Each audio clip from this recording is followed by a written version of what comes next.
So parang naisip ko, anong silbi ko? Bakit ako pinanganak?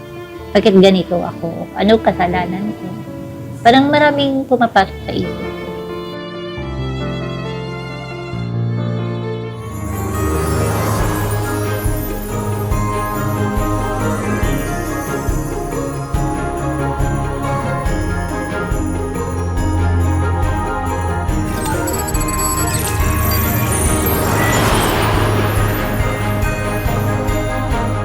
Ngayong araw, nandito tayo sa Santa Barbara, Iloilo matapos makarating kay Senator Raffy Tulfo ang kalagayan ni MJ, isang babaeng may kapansanan sa buto o orthopedic disability.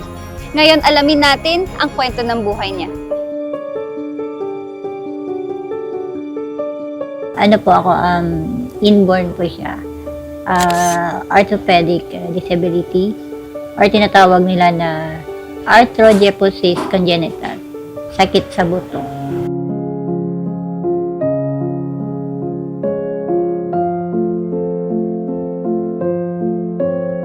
Habang nakakaedad ako at nagkaroon ako ng isip, pumapasok sa isip ko na bakit ganito? Bakit itong binigay sa akin? Parang nagkakaroon ako ng sa sarili ko. Feeling ko kasi wala, useless. Bakit pa ba ako mabubuhay kung ganito lang naman? So parang naisip ko, anong silbi ko? Bakit ako pinanganak? Bakit ganito ako? Anong kasalanan ko? Parang maraming pumapasok sa isip ko.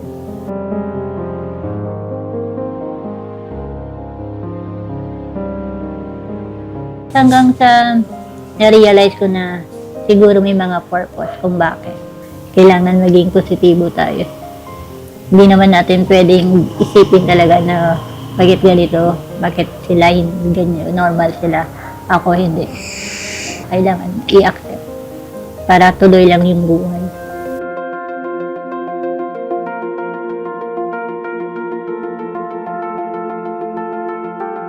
So, ang ginagawa ko, nag-ano lang ako, nag-art tour.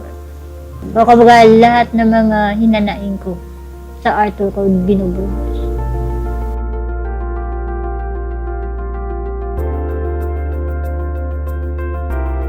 Yung mga bagay na pwede kong sabihin, hindi ako makapag-voice out, wala akong kasama. So sa art ko, dinadaan. Kaya kung ano ang nakikita niyo sa art ko, yun ang express ko, ina-express ko sa art. Siguro na-realize ko yung acceptance. Kung anong meron ka, kung anong binigay sa'yo, kailangan mo tanggapin. Kahit anong mangyari, hindi na magbabago kasi. Kumbaga, gawin mo na lang kung ano ang makakaya mo.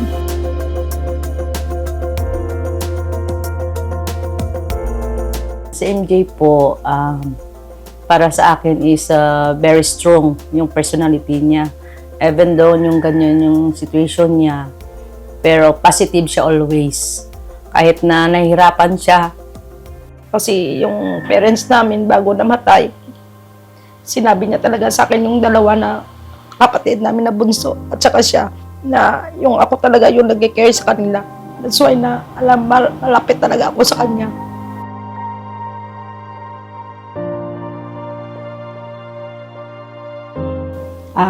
MJ, magdasal ka palagi, tapos huwag mo inday yung mga niraramdaman mo, easy-easy lang, and then, ano talaga, kapit talaga sa Panginoon.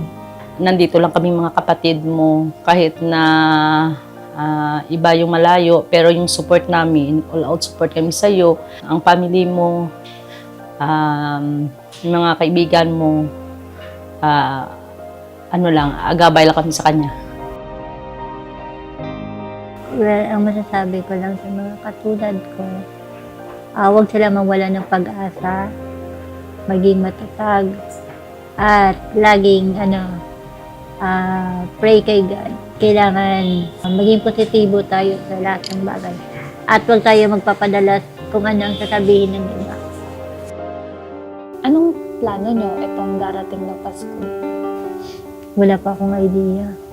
Kasi sa ngayon, walang pera eh. Kumbaga, maraming sa gamot ko pa lang. May mga medication ako. Siguro sa akin, simple lang. Yung magkatipon-tipon lahat ng mga kapatid. Kasi yung mga kapatid ko may kanya-kanyang may kanya-kanyang pamilya. So, wish ko na this Christmas. Yung nandito lang yung mga kapatid.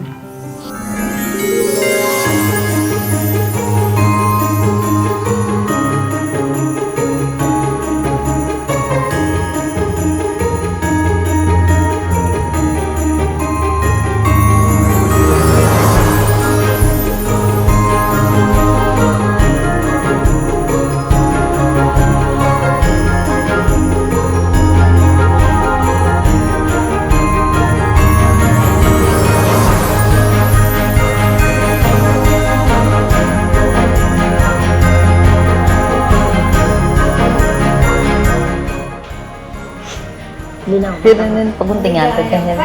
Ay, hello po. Thank you po.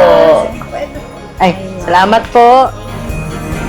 MJ, dahil hanga si Senator Raffy sa talento mo na taglay, may pamaskong handog siya para sa'yo. Salamat po.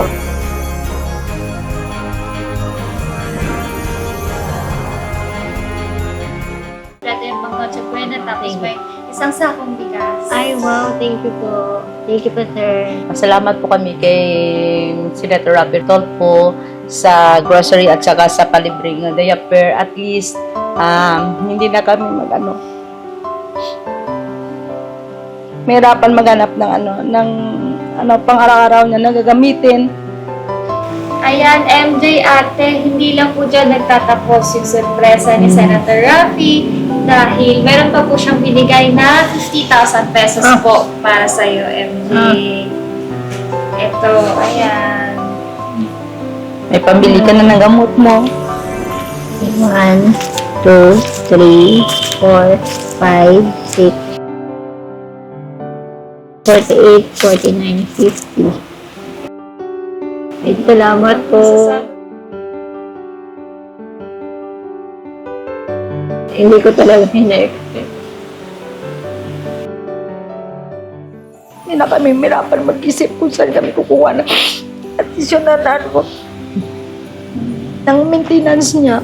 Ito po, marami po akong pagagamitan dito. Kasi iniisip ko po, pag magkaroon po ako ng ganitong pera, ilalaan ko po sa isang bagay na hindi mawawala. Ito po, yung po yung business na lagi ko pong sinasabi na magkaroon ako ng sariling small business na kahit pa paano, araw-araw may extra, may income ako at may pambili ako ng mga kahit sa gamot lang o sa pang-diaper po.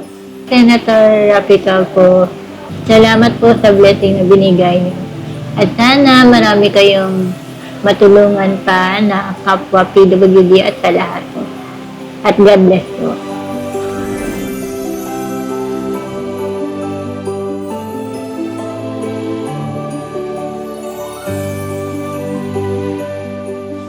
Maligayang Pasko po!